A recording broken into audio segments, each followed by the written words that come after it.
Bonjour à tous, j'enregistre cette courte vidéo de présentation de mon bureau où je suis confiné depuis 5 jours maintenant. Euh, Elle concerne un document.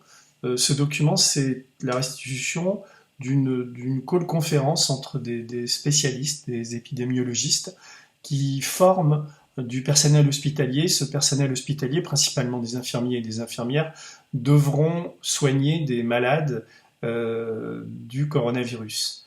Donc, elle est destinée à un public de spécialistes, mais il nous a semblé important aux médias de la diffuser au plus grand nombre parce qu'elle remet en cause un certain nombre d'idées reçues et en tout cas elle montre la très grande tension et les incertitudes qui règnent autour de cette pandémie. Un des protagonistes de la conversation, le professeur Tim Sitt, le chef de la réanimation à Bichat à Paris, résume assez bien la situation quand il dit que la situation est catastrophique, mais que lui n'est pas du tout catastrophiste. Voilà. J'espère que cette vidéo vous éclairera et vous aidera à comprendre un peu mieux, vous informera sans trop vous inquiéter quand même sur l'état des lieux et sur les moyens de combattre l'épidémie. Merci.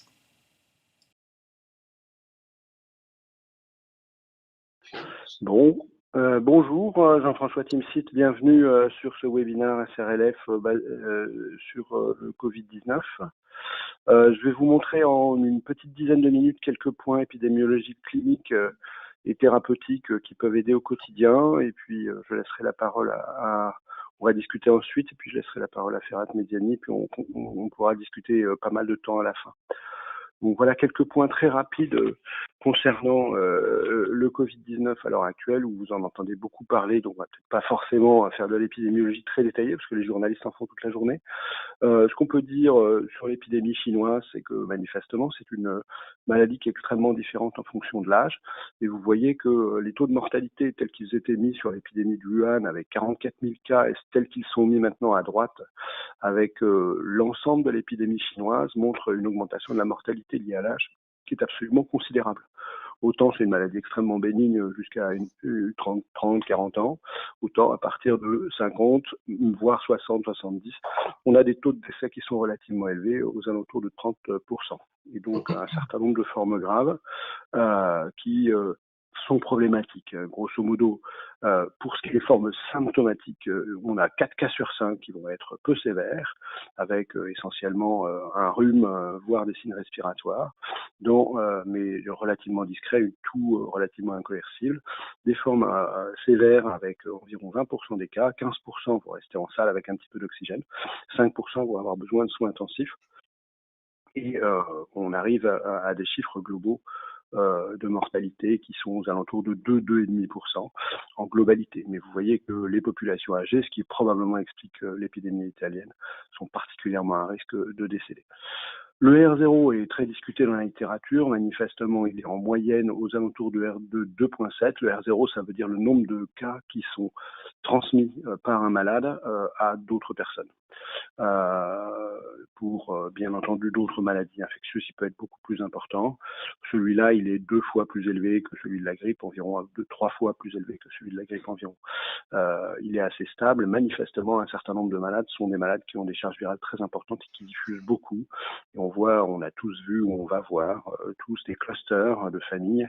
Et généralement, quand on voit arriver un membre de la famille, on voit arriver 3, 4, 5 membres de la famille très rapidement à la suite.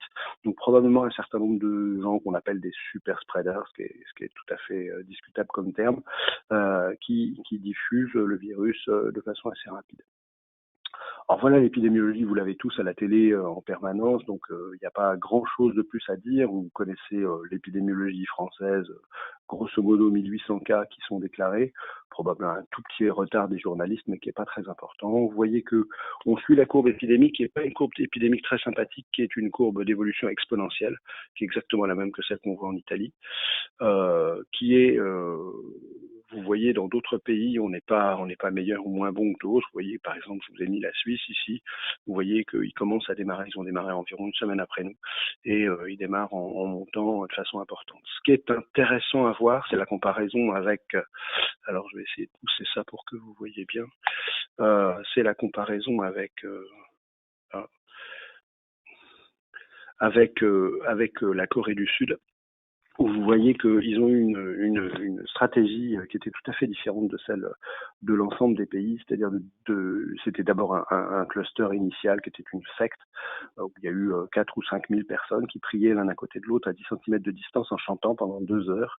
Et donc vous imaginez le nombre de contaminés, et ils ont en fait testé l'ensemble du cluster, suivi l'ensemble du cluster de façon très très politique pour essayer de voir un petit peu où ils en étaient. Et donc ils ont eu une épidémiologie assez particulière, avec une augmentation du nombre de cas, certes, mais une mortalité qui était relativement faible, probablement liée au fait que les malades étaient tous testés, et que les malades symptomatiques ou asymptomatiques étaient tous testés avec des symptômes très très faibles.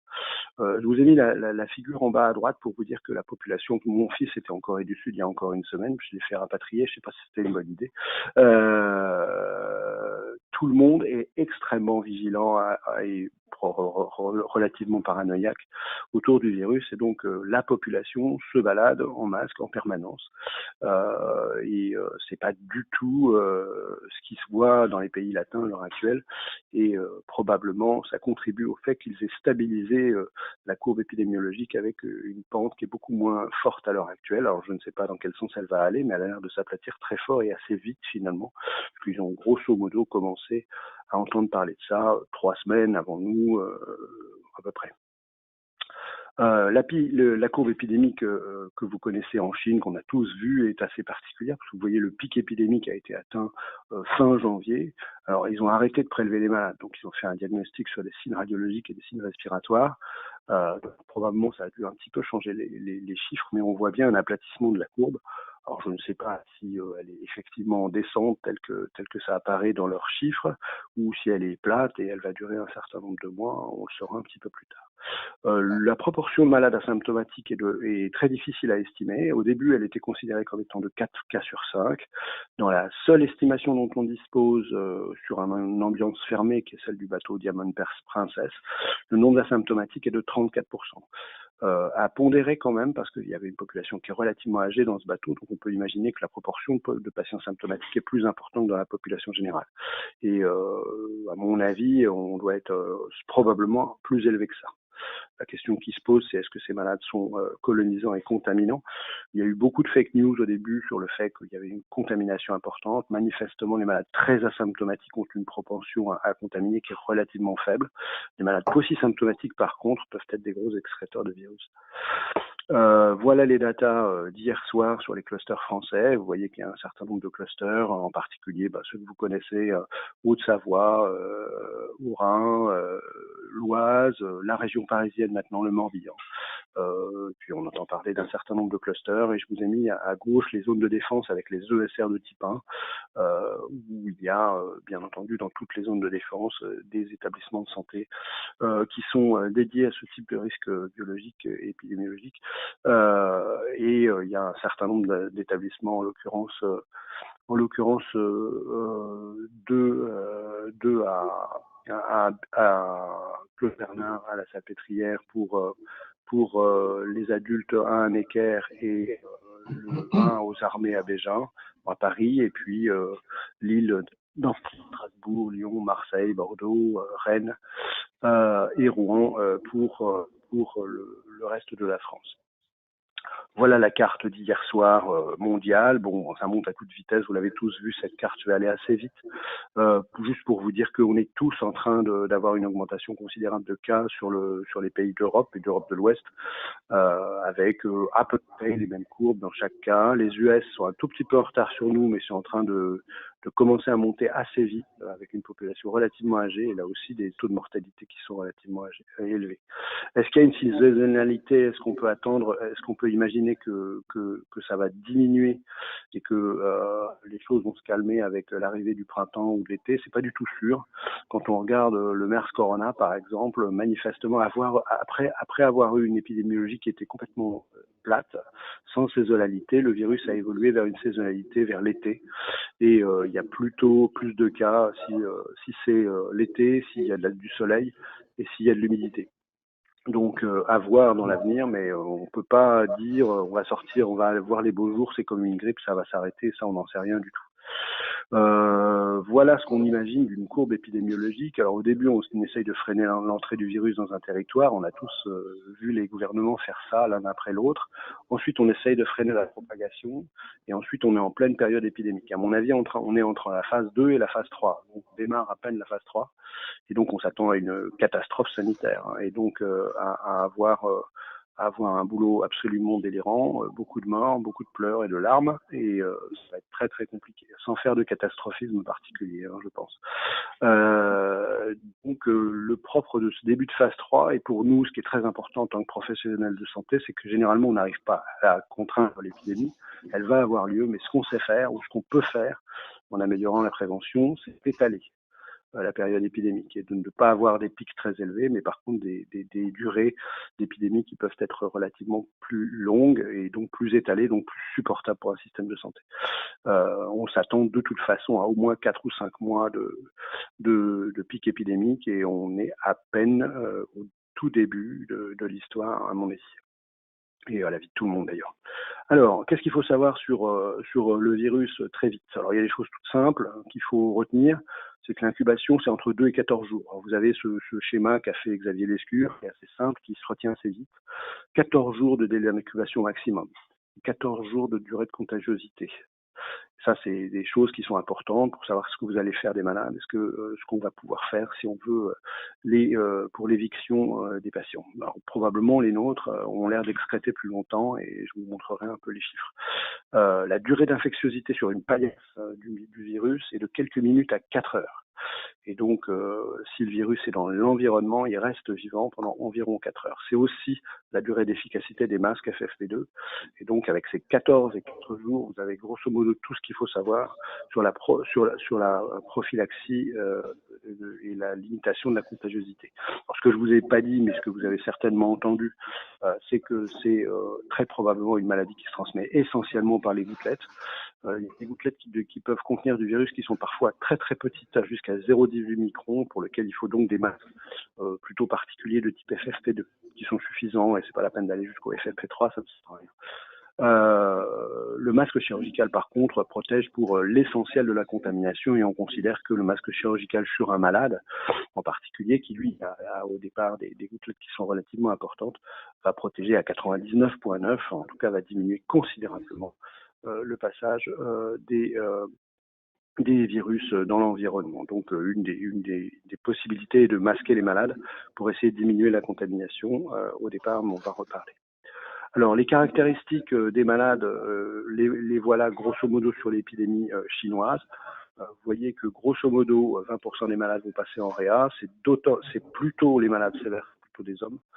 Ils sont plutôt âgés, c'est ce qu'on a dit tout à l'heure. Sur celle de la contamination du personnel, vous voyez que la contamination du personnel, c'est très embêtant. Et il y a beaucoup de personnels qui sont contaminés, et donc beaucoup de personnel qui vont à la maison pendant 15 jours, ce qui est un gros problème.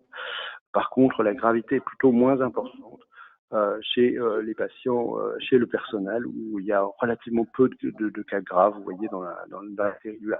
Tout ça probablement lié à l'âge, plus qu'à autre chose. Bien entendu, les comorbides sont très importants, et on voit de plus en plus de patients relativement obèses ou en grand surpoids. Et je pense que c'est un autre facteur de risque qui n'est pas très bien décrit dans l'épidémie chinoise, parce qu'ils sont probablement pas très obèses, mais qu'on voit apparaître en Europe, qui est tout à fait important. Alors les signes d'appel, ils sont très simples, c'est un gros rhume avec de la fièvre. Vous voyez qu'il y a quand même quelques signes digestifs. Parfois des diarrhées, des vomissements, et puis rien d'extraordinaire, un petit peu de douleur abdominale. Donc il ne faut pas se faire piéger par certains malades qui ont quand même quelques douleurs abdominales, qui sont partis sur une exploration digestive, et chez qui on s'aperçoit en regardant bien la radio qu'ils ont un syndrome interstitiel. Donc faites attention, c'est ces malades-là qui, dans certains cas, ont contaminé les urgences. Donc un des leitmotifs pour moi, c'est de ne plus jamais aller voir un malade qui est aux urgences, dans l'hôpital, pour n'importe quelle forme sévère que ce soit, en tout cas pour nous, mais c'est probablement vrai aussi pour tous les urgentistes, sans masque de type chirurgical. Déjà au moins on se protège à plus de 99%. c'est déjà pas mal. Je vais commencer moi par des petites questions. Est-ce que vous avez observé des co-infections virales? C'est-à-dire qu'est-ce que si on a diagnostiqué une grippe chez un patient, on peut être certain que le patient n'a pas de coronavirus? Ou est-ce qu'il reste encore un point d'interrogation et il faut éliminer avec le prélèvement la PCR? Oui, c'est une question qui est importante. Au début, on croyait que l'un empêchait l'autre. En fait, dans le cluster rhône-alpin, il y a eu beaucoup de malades avec H1N1 et coronavirus. Nous, on a eu 2 malades au moins avec Mycoplasma pneumoniae. On a très souvent une co-infection, donc vous pouvez pas du tout éliminer le diagnostic avec un diagnostic d'infection virale surajouté. Par rapport à une grippe grave, j'ai plutôt l'impression que les surinfections bactériennes initiales sont moins fréquentes. Nous, sur nos 20 malades maintenant, on a eu 2 cas immédiats, un hémophilus et un staph doré de contamination initiale, mais relativement modeste. Donc généralement on démarre comme une pneumonie communautaire habituelle de type Claforan-Rova, avec un film arrêt, et les cultures sont généralement négatives. Alors, on a eu assez peu de malades avec des co-infections par rapport aux grippes graves, où on a quand même plus que 50% de malades qui sont co-infectés initialement. Donc pour bactéries en tout cas, les co-infections bactériennes ne sont pas très fréquentes. Encore une fois, méfiez-vous de Aspergillus fumigatus. Le premier malade a eu Aspergillus à 4 jours, hein, donc et d'autres germes nosocomiaux qui sont arrivés ensuite, qui venaient, enfin nosocomiaux ou communautaires d'ailleurs, qui ont posé un certain nombre de problèmes. Donc un des faits importants, c'est de bien garder en tête que si le malade a une montée de noradrénaline au-delà de ce qu'on voit dans la sédation profonde, ils sont très souvent surinfectés et ça survient au bout de quelques jours. Hein, ça va assez vite. Okay. Voilà pour la réponse. Merci. On a une première question d'un participant qui vous demande quelles sont les précautions pour les soignants en dehors des chambres des patients, en particulier. Est-ce qu'ils portent un masque en permanence dans le service? Alors chez nous, c'est le cas. Ils sont tous en masque chirurgical, en sachant que comme ils portent un FFP2 dans les chambres, ils ne changent pas quand ils sortent. Donc on se balade assez souvent dans les nuitées, ceux qui sont en charge des patients en masque FFP2. Et puis on a invité tous les personnels qui viennent et les techniciens qui peuvent venir dans le service à mettre un masque chirurgical.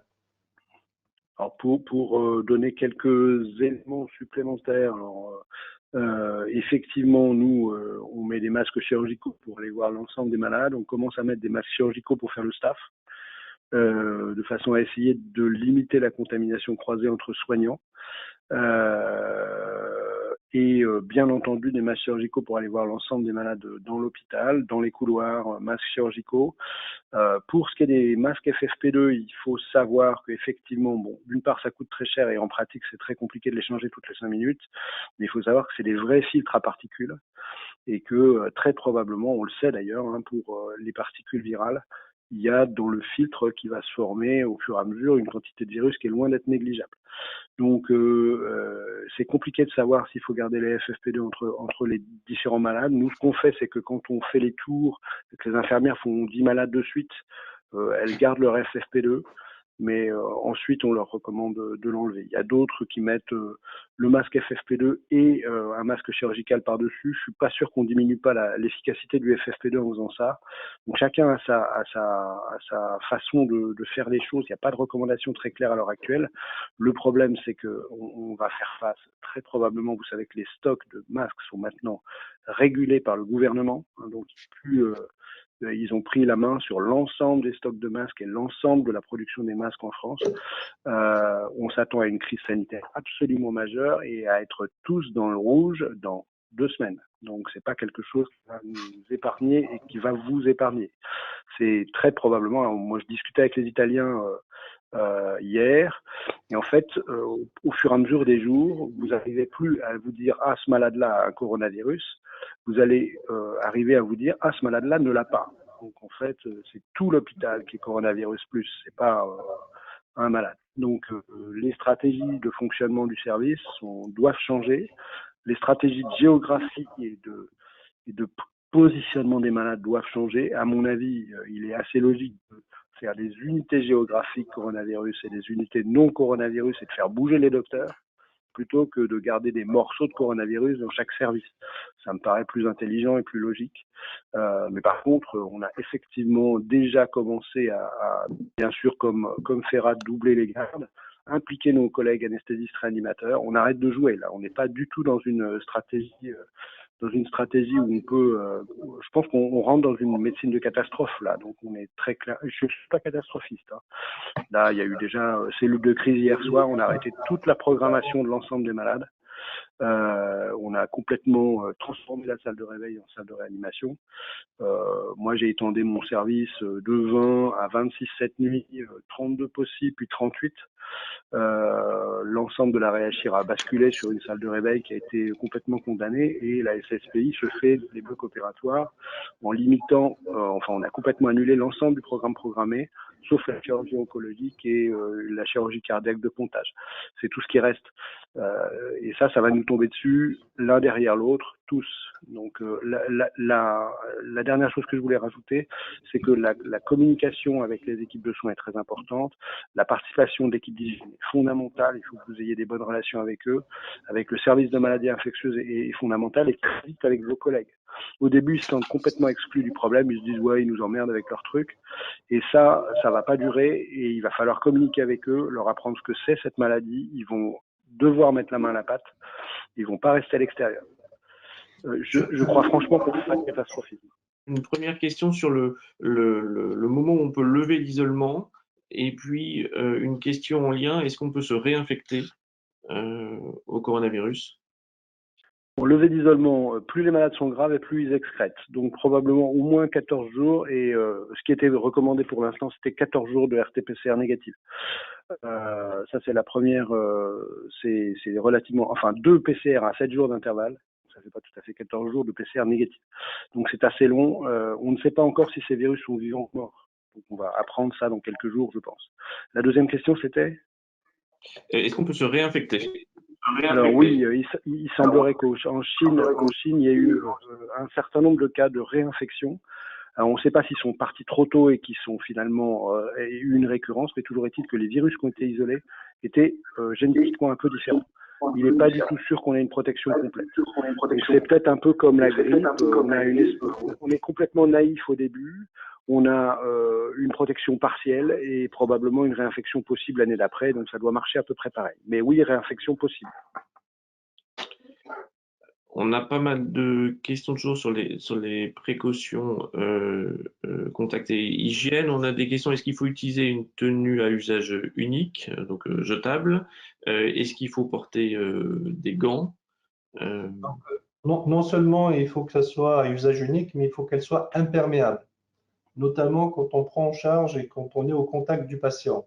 Quand on rentre dans la chambre et qu'on fait d'autres soins, qu'on peut faire une infirmière pour préparer un pousse-seringue ou des choses, on n'a pas forcément besoin de ce matériel-là, mais on a besoin de surblouses qui soient imperméables.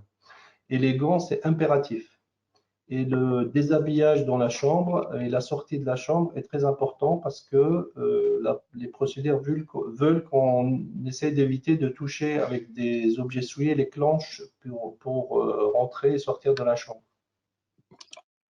On voit, vous nous avez présenté les données chinoises, on a parfois l'impression qu'il y a un petit peu de décalage entre ce que vous présentez, vous, dans vos réanimations et les données chinoises. Est-ce que vous, c'est une impression que vous partagez? Est-ce que vous avez plus d'informations sur les données italiennes? Est-ce que on peut comparer les données chinoises, italiennes, françaises? Je pense qu'on va, les Italiens ont ricané, enfin les Chinois au début ont ricané un peu, on se disait mais ils n'ont pas très bien fait. En fait, ils ont fait très paramilitaire. Mais pas si mal.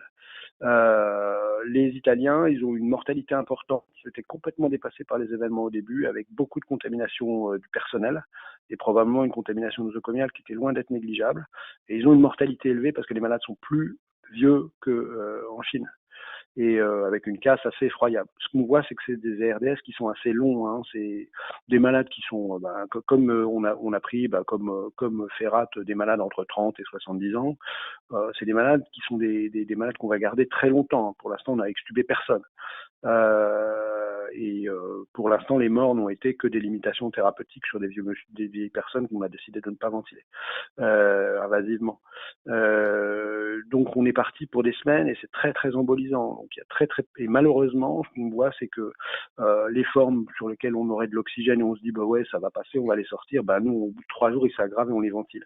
Et ils terminent tous intubés, ventilés avec 14 de PEP et en DV. Hein. Donc c'est un vrai problème.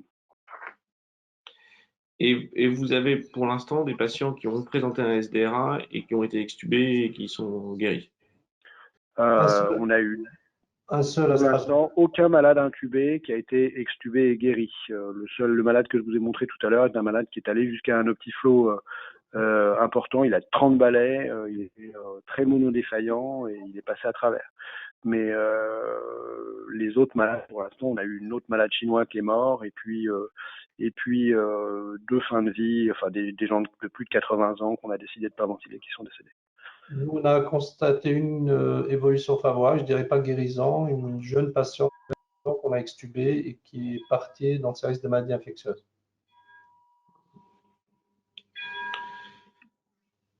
Encore une fois, pour aucun des malades, on a envie d'arrêter. C'est comme des grippes graves qu'on sort. Je pense qu'il faut juste de la patience.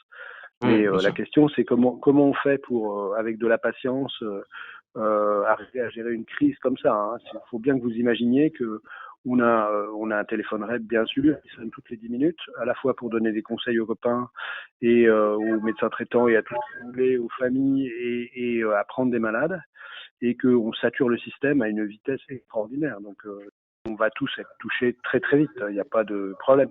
La question est de savoir s'il faut regrouper les cas dans certains centres de référence et éventuellement faire des petites unités partout qui sont capables de gérer 2 à 5 malades sans trop désorganiser l'hôpital. En tout cas, je parle que des soins critiques, bien sûr, ou il faut en mettre partout. Et peut-être qu'on va arriver à faire ça de toute façon. Il n'y aura pas de possibilité de faire autrement. Mais c'est la question actuelle qui se pose très nettement. Je pense que pour l'instant, il faut profiter de notre expérience, venir nous voir, venir voir comment on bosse, passer quelques heures avec nous, voir comment est le circuit, pour que vous prépariez le mieux possible à prendre en charge ces malades et puis par imbibition comme ça, arriver à avancer. Qu'est-ce que vous faites s'il y a un personnel qui arrive le matin avec des symptômes respiratoires? S'il a des symptômes respiratoires et qu'il est contact et qu'il a de la fièvre et des signes respiratoires, donc une température, on l'envoie au REP pour se faire prélever. Donc c'est des malades qu'on prélevait.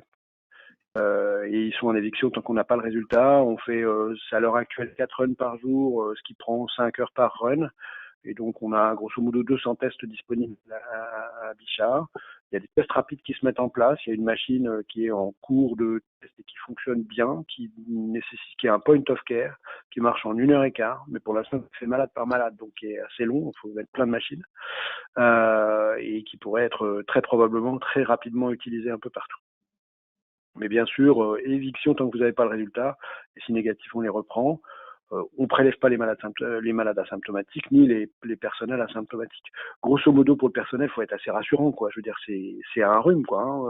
Honnêtement, ils sont pas bien malades quand ils ont 30 ans. Donc, c'est pas du tout un souci. C'est juste qu'on veut pas contaminer tout le monde. Il y a plein de contaminations nosocomiales dans tous les hôpitaux, tous les malades qu'on prend qui sont en salle alors qu'ils n'avaient pas été dépistés. Vous regardez le voisin de chambre, il est sûr qu'il est Corona plus. Quand vous allez voir un malade sans masque, vous allez dépister le personnel, vous avez une chance sur 3 ou 4 d'avoir un personnel qui a été plombé aussi. Donc c'est quelque chose d'assez contagieux quand même, mais pas forcément sévère. Quand un personnel est positif et symptomatique, à Strasbourg, il rentre et il ne revient pas pendant 14 jours. Ok. Très bien, peut-être juste une dernière question avant de conclure. On entend pas mal dans la presse, notamment la presse généraliste, de la part de médecins, souvent d'infectiologues, que c'est une maladie bénigne. Comment on peut réagir à ça et comment on peut expliquer ce genre de... Alors évidemment, il y a la question de la prévalence des maladies, des infections graves, mais en vous écoutant, on a du mal à dire que c'est une maladie bénigne.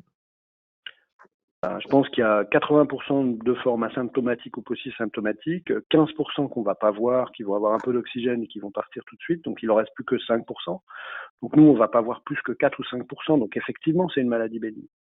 Les petits, ça c'est important à noter pour les infirmières qui sont souvent un peu inquiètes de ça. Les petits, c'est vraiment de la maladie infantile qui fait pas grand-chose, quoi. Il y a eu quasiment aucun mort dans le monde qui soit des petits. Et donc ça c'est vraiment important. Les réa pédiatriques vont pas être impactés, donc pourront peut-être nous donner un coup de main aussi, hein. Donc voilà.